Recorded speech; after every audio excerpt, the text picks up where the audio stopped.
Урматтуу депутаттар, акыркы жылдарда үстүрттөн жүргүзүлгөн сот реформасы ишке ашпай, сот системасы толук талкаланды.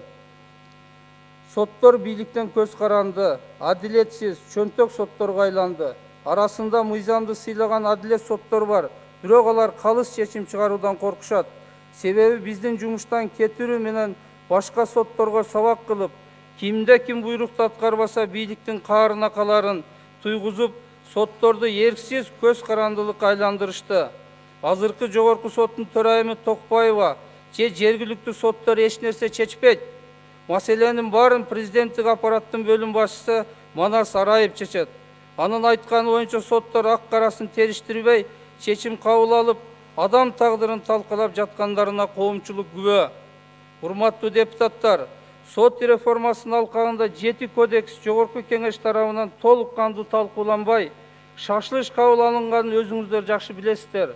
Аталган кодекстердин ишке киришин биз 1 жылга эмес, 2-3 жылга артка жылдырып, жумушчу топ түзүп, кайра карап чыгуу зарыл. Чет элдик фонддордун каржылоосу менен кесипке эмес жумушчу топтун даярдаган мыйзамдары биздин укук коргоо органдарын жана сот системасына кедергисин тийгизиши толук ыктымал.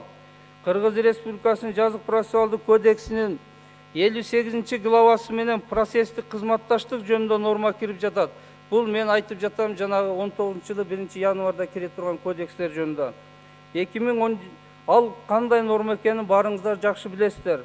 2017-жылы июнь айында азыркы иштеп жаткан кодекске аталган норма кирип жаткан убакта барыңыздар түшүнүп, колдоп 3-окууду өткөрбөй койгонсуздар. Мен сиздерге ошол боюнча бир гана мисал келтирдим. Бири-бирине дал келбеген нормалар, жаңыча түшүнүктөр жаңы кодекстерде толтура. Азыр иштеп жаткан кодекстерден түп тамырдан бери өзгөргөн жаңы кодекстерди кантип иштетебиз? Өзүңүздөр палатада күбө болгондой, кээ бир кодекстердин котормосун таппай коюшпады беле. Жумушчу топ түшүндүрө албаган кодекстер кантип иштейт? Эмне үчүн биз кимдир бирөөлөрдүн кызыкчылыгы үчүн укук коргоо органдарын, сот системасын эксперимент кылышыбыз керек? Мунун кесепети мамлекетке көптөгөн түйшүктөрдү алып келерин унутпашыбыз зарыл.